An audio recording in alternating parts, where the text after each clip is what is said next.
Lynn was also featured recently in the New York Times about New York and their accents, and she has one of her students, Lauren, with her, who was also featured in that article. And what I loved about your work with Lynn is your voice, how it was, and what it is. I mean, right? I mean, you had quite a heavy New York accent, didn't you? Yes, and you know, as I moved away from where I grew up, it started to diminish. And Howard Beach. Yes, from Howard Beach, Queens. And how did you sound there? I used to talk a little bit like this. You talk a little I bit. talk like this, and then, you know, as you develop and you become a different person, your voice changes. But there's so many things you're still holding on to, and I think Lynn wastes no time in pointing out exactly what it is about your voice, which is connected to who you are and how you feel about yourself, and what's you're holding on to, and she helps you release that so you can truly be the person you are. I think I would say the opposite, that your when you discover the power of your voice, it changes you. You change who you are when you discover the power of what you have. Wait, but the other thing you said is we have stuff in the way of knowing who we are. Yeah. And how do you? What was your process of realizing what was in the way and that was part of your voice? I knew that there was something about my voice that was holding me back, and Lynn was the first person to say yes. It is. Yes. She was ready, and I think I said to her something like, "You're not here for free," or. Everyone grows up and like they talk a certain way, and that's who they think they are, like we said. And then she's showing you that's not who you really are. So what came up for you specifically, if you want to share? Well, I think a powerful example was when I was working on my first solo show called Queens Girl, which was all about coming from where I was and developing into this independent artist. And that in itself, like working on certain sections of it, was just, there were certain words I wasn't pronouncing and certain ways I wasn't holding the language and the power of what I was doing.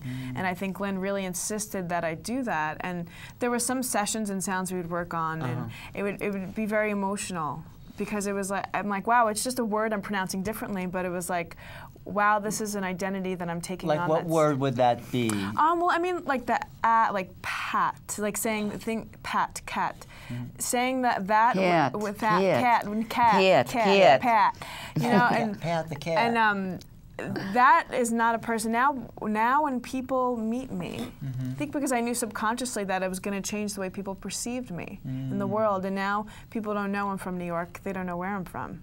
So you lose your identity in a way, and your old identity, your false. Well, I gain the identity of the person who I truly am, and people take me for what I'm saying and for what I'm. We want a bigger pool. Yeah. The people that I usually work with, and I know this from myself, I wanted a bigger pool. Some people come to me and say, well, I'm from Texas, and that's, so well, that's all you'll do. If that's all you want, I can perfect your Texas accent. But what I wanted, and what Lauren wanted, and most of my students want, is a bigger pool. They want to come from everywhere.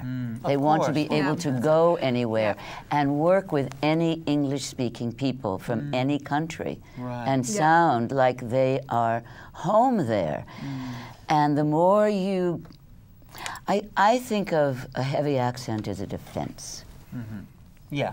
It keeps you in that smaller pool. But it's unconscious. I mean, you grow up that way. Oh, yeah. And I guess that's also a defense, keeping you can your small town identity. But also have the courage to and the skills to approach larger projects. And there was a film that I was cast for, When Harry Tries to Marry. I would have never had the qualifications because my voice would have held me back. So it enabled me to enter into that world different way. And now I'm working on another solo show project about, I don't want to release the name, but it's about a famous actress from the 1930s. And first of all, the skills to be able to hold the power of her voice and be able to personality and also huge personality and be able to approach and also to feel that I can do it, because once you inhabit the power, and she did. I said to her after the first couple of times we worked on her, you're now really becoming an actress. Yes. There was a day where it was like she just because she could hold without the fear, without racing over things.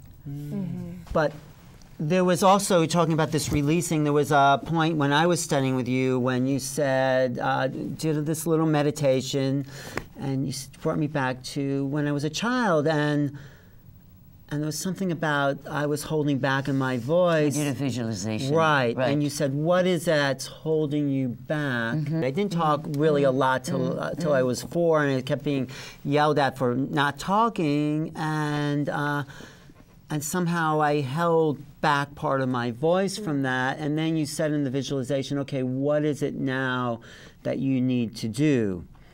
And it came to me to sing, to express, to allow the voice. Really loud up. Right. Right. And that was a release for me. Yeah. So.